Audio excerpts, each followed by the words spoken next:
22 Eylül 1979'da Amerika'nın Vela 6911 uydusu, Güney Atlantik ve Hint Okyanusu'nun geniş bir bölgesinde çift flaşlı bir optik parlama kaydetti. Başlangıçta nükleer bir patlama olarak tahmin edilse de Amerikan hükümeti bu parlamanın nedeni konusunda hiçbir zaman fikir birliğine varamadı. Normalde nükleer patlamaların karakteristik özelliği olan çift parlama, Amerikan ulusal güvenliğinde çok büyük bir endişe yarattı ve acil toplantılar yapılmaya başlandı. Teknik arıza veya başka bir gök olayı mıydı? Eğer nükleer patlama ise bir ülke gizlice bir nükleer silah patlatmış ve sınırlı test yasağı anlaşmasını mı ihlal etmişti? Takip eden aylar boyunca bir dizi soruşturma açıldı ancak sonuçlar karmaşıktı. Büyük olasılıkla Güney Afrika veya İsrail ya da ikisi birlikte Güney Atlantik'in uzak bir bölgesinde nükleer deneme yapmıştı. MIT elektrik mühendisi Jack Ruina başkanlığında Beyaz Saray'da bir bilim toplantısı yapıldı.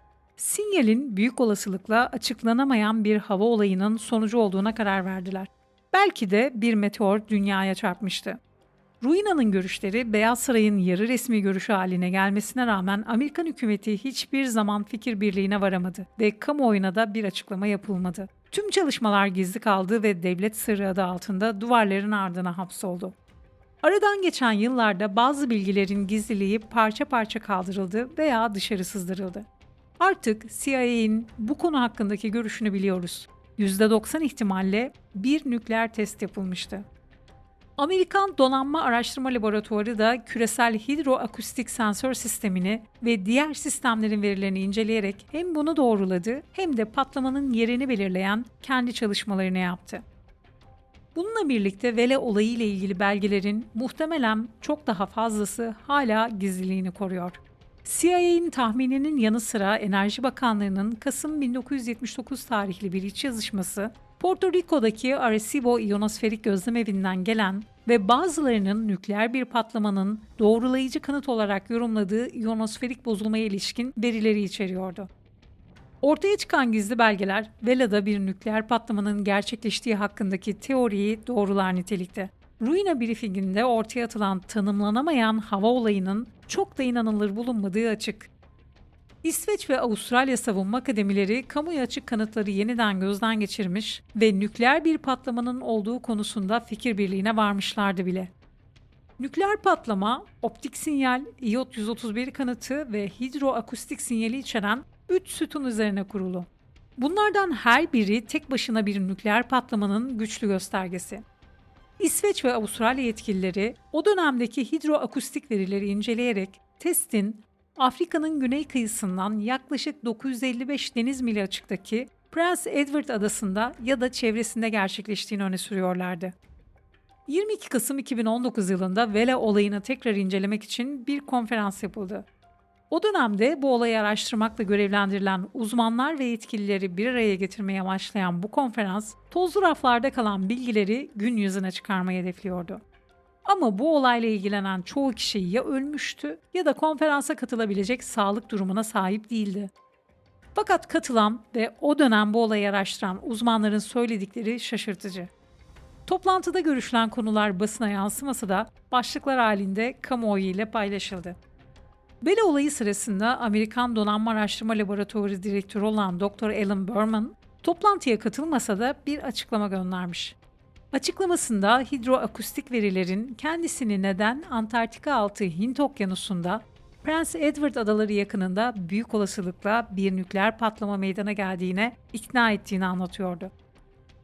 Toplantıya katılan o dönemin Amerikan Dışişleri Bakanlığı İstihbarat ve Araştırma Bürosu'nda ulusal güvenlik danışmanı olan David Aaron ve diğerleri, başlangıçta Güney Afrika veya İsrail ya da ikisinden kaynaklanan bir test olduğu fikrini düşündüklerini doğruluyor. Hazırlanan rapor Güney Afrika'yı sorumlu tutuyordu. İsrail hakkında çok az konuşulmuştu. Konferansta bu rapor, Güney Afrika'nın nükleer deneme yapmak için yeterli miktarda zenginleştirilmiş uranyuma sahip olup olmadığı sorusunu da gündeme getirdi. İsrail'in sahip olduğuna şüphe yok. Güney Afrikalı nükleer tarihçi Profesör Anna Mart Van Wyk, o dönemde Güney Afrika'nın yeterli uranyuma sahip olmadığını, olsa bile hem bomba yapımı hem de test aşaması için yeterli kaynak olmadığını söylüyordu. Artık neredeyse 44 yılı aşkın bir süre sonra Güney Afrika'nın şüpheli olmayacağı aşikar. İsrail tek şüpheli olarak kalmış durumda. Başkan Jimmy Carter, İsrail'in öncü bir rol oynadığı görüşünü paylaşıyordu. 27 Şubat 1980'de günlüğüne bilim adamlarımız arasında İsraillerin gerçekten de Güney Afrika'nın güney ucundaki okyanusta bir nükleer test patlaması gerçekleştirdiğine dair artan bir inançları var diye yazmıştı. Konferansa katılan CIA yetkilisi John Disprez bu açıklamaya karşı çıktı. Vela olayının ardından 22 Eylül'de operasyon merkezine çağrıldığını ve raporları okuduğunu söyleyen Disprez, Güney Afrika'nın rolü abartılmış olsa da lojistik destek verdiğini iddia ediyordu. Ona göre Güney Afrika'nın lojistik desteğiyle İsrail bir nükleer bomba testi yapmıştı. Enerji müsteşarı John Dutch gibi eski yetkililer 22 Eylül'den itibaren bir testte yapılıp yapılmadığı ile ilgili ek kanıt bulmaya çalıştıklarını, ancak radyolojik kanıt veya ek destekleyici kanıt bulunmadığını söylüyor. O dönemdeki iletişim kayıtları da incelenmiş ve oradan da bir şey çıkmamıştı. Başkan Carter'ın Ulusal Güvenlik Konseyi personellerinden biri olan Jessica Matthews, 1977-78 yılları arasında Numek olayı üzerine yaptığı bir araştırmanın İsrail'in rolüyle olan ilgisini yeni fark ettiğini söylüyordu. Bu olay, Pensilvanya'da bulunan bir Amerikan şirketi olan Numek'e 91 ile 272 kilogram arasında zenginleştirilmiş uranyumu kaybettiği için yapılan soruşturmaydı. Uranyumun İsrail nükleer silah programına gittiğinden şüpheleniliyordu. Bu soruşturma yıllarca sürmüş ama ne bir suçlama yapılmıştı ne de bir iddianame hazırlanmıştı. Jessica Matthews bu olaya dikkat çekse de CIA yetkilisi Alan Disprez bu olaya odaklanmanın yersiz olduğunu söylüyordu. Zira İsrail'in nükleer tesisi olan Dimona reaktörünün silah programı için daha önemli bir madde olan plütonyuma sahip olduğunun altını çizdi. Konferansta ayrıca bilim adamlarına baskı uygulanıp uygulanmadığı tartışılsa da Bele olayı ile ilgili hiçbir somut gerçek gün yüzüne çıkmadı. Başkan Carter'ın bilim danışmanı Frank Press ve Ruina arasındaki tüm yazışmaların tamamı gizli kalmaya devam ediyor. Belki de panel siyasi bir kılıftı. Ruina, Press ve Ulusal Güvenlik Danışmanı hayatta olmadıkları için ne olduğunu öğrenme şansımız gizli bilgiler yayınlanana kadar olmayacak gibi görünüyor. 1985 yılında Ruina'nın "Benim işim nükleer patlamadan başka bir açıklama olup olmadığını görmekti" dediğini aktaran, nükleer silahların yayılmasına önlem analisti Jerry Mullins, arkada dönen çok farklı dolaplar olduğunu da üstü kapalı ifade etmiş oldu. Amerikan Donanma Araştırma Laboratuvarı raporu hala gizliliğini koruyor. Gizliliğin kaldırılması için talepte bulunulsa da henüz bir şey çıkmış değil.